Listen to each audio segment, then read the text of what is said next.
السلام علیکم ورحمۃ اللہ وبرکاتہ۔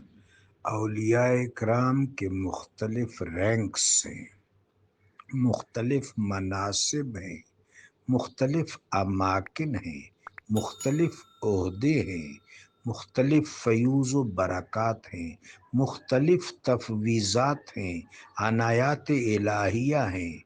محبوب پاک صلی اللہ علیہ وآلہ وبارک وسلم کے فیض کی تقسیمات ہیں۔ غوث ایک وہ جو تشریعی طور پر تلقین و ارشاد کے ساتھ دین کی نصرت کرے، اس کو غوث الارشاد کہتے ہیں۔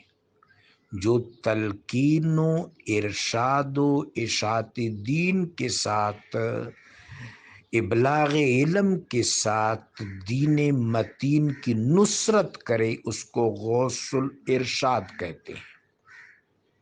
اور جو رب جلیل کے فضل و عطا سے، جس طرح جبریل امین علیہ السلام مقہور اور مظلوم خلائق کی مدد فرماتے ہیں، میکائیل علیہ السلام اللہ کے عطا سے رزق رسانی کا اہتمام کرتے ہیں، اس طرح تکوینی امور میں جو اللہ تبارک و تعالی جل شانہ کے اذن سے، اللہ کی اجازت سے، اللہ کی توفیق سے، اللہ کی عطا سے مدد کرے، اس کو غوث المدار کہتے ہیں۔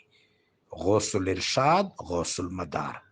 قطب، اقطاب اولیاء کی ایک جماعت ہے، ان کے بڑی بھی دو ہوتے ہیں، قطب الارشاد اور قطب المدار۔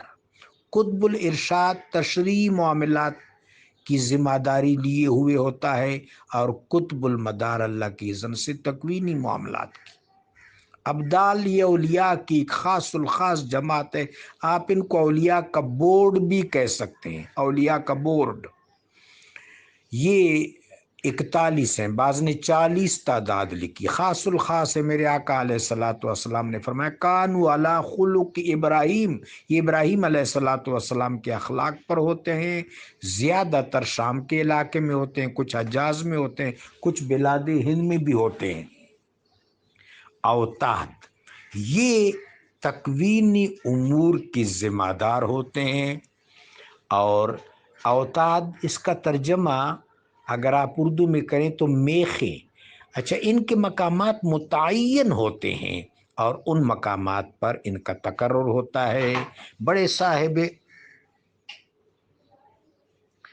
صاحب کرامت ہوتے ہیں، بڑے صاحب استقامت ہوتے ہیں، بہت صاحب کرامت ہوتے ہیں۔ رب جلیل و جمیل نے ان کو تکوینی صفات سے آراستہ کیا ہوتا ہے، ان کو اوتاد کہتے ہیں۔